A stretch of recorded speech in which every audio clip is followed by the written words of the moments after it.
Tous ces trucs-là, moi, ça m'impressionne tout le temps. Là, tout ce qui est les coupeurs de poids extrêmes, les pertes de 26 livres avant de peser, tout ça, je trouve ça. C'est quoi? C'est des bains de sel d'Epsom, j'imagine, là, puis des trucs de même. Puis ça, c'est une autre affaire hein, qui est que je parle dans le livre et qui est très controversée. Les coupes de poids drastiques, c'est très, très, très controversé. Puis j'en parle parce que moi, j'étais un gars qui coupait beaucoup de poids. J'étais un gars qui perdait 22 à 23 livres en 18 heures à peu près, en déshydratation. Fait que je me pesais à 170 livres, mais je me rebattais le lendemain autour de 192, 193 livres.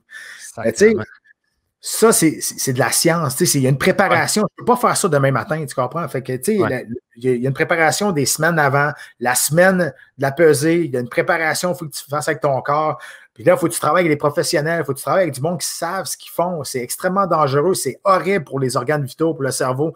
Moi, il y a quelqu'un qui me demande est-ce que je devrais faire une coupe de poids? Non, man, fais-en pas, même si moi je l'ai fait. Mais si tu veux le faire, ben, arrange-toi pour le faire avec du monde qui connaît ça pour le rendre le plus sécuritairement possible, même si c'est atroce puis horrible pour le corps. Donc, c'est sûr que c'est un processus très complexe, mais très droit. Il faut pas que tu sortes de ce processus-là parce que sinon, tu vas la manquer, la pesée. Tu sais, c'est pas compliqué. Le principe n'est pas compliqué. Il faut que tu fasses sortir de l'eau de ton corps. Là. Mais il y a une façon de le faire.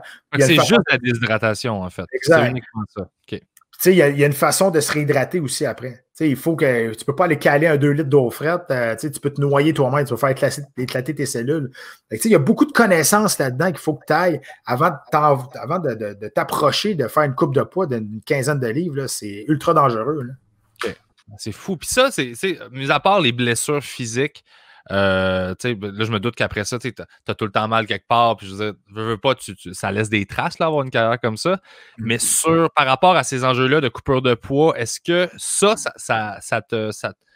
il te reste-tu des problèmes avec ça après? Ça fuck-tu tes reins? Y a-tu des affaires de même? Y a-tu. Aujourd'hui, tu payes le prix de ça, mettons?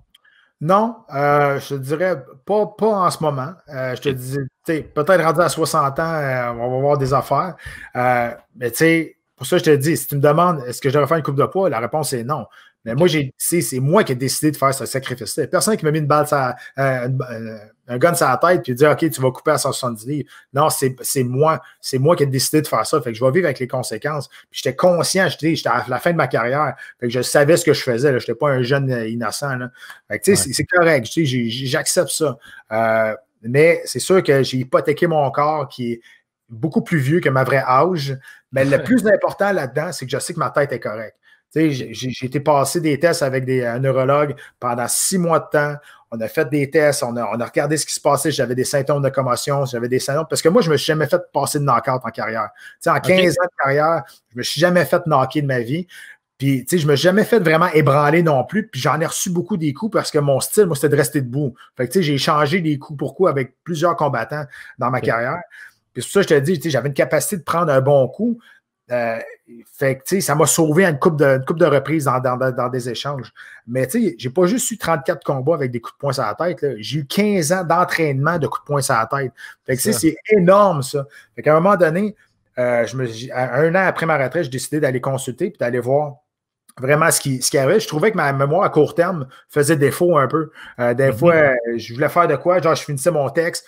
Qu'est-ce que je voulais faire déjà? Puis là, ça revenait genre 5 minutes après. Fait qu'on a fait des tests. Des 3-4 heures de temps, je sortais de là, j'étais brûlé. Puis finalement, la conclusion, c'était juste que je m'en foutais pas mal de ce que j'allais faire dans 5 minutes. C'était un manque d'intérêt plus qu'un symptôme de commotion. Mais sérieusement, moi, ce qui m'a plus choqué, entre guillemets, c'est que Louis de Beaumont, le neurologue qui m'a fait les tests, il m'a dit, je suis vraiment content que tu sois venu me voir pour vrai, parce qu'il y a 5% des athlètes qui ont fait des sports de contact, pas des sports de combat, des sports de contact, là, que ce soit le football, le hockey, la boxe, qui viennent me voir pour voir s'ils ont des séquelles. Je dis, voyons, tu me niaises? Hein? Il dit, non, le monde aime mieux pas savoir s'ils ont des séquelles. Je dis, mais voyons. J'ai dit, moi, j'aime bien mieux savoir, j'ai quelque chose à faire. Je dis, je suis rendu à moitié de ma vie, il me reste encore bien du temps. Mais en tout cas. Je pense que c'est quoi? C'est de la honte ou c'est-tu genre, ils se sentent coupables d'avoir fait? La peur, je pense. Ils préfèrent. C'est plus la peur. Ouais.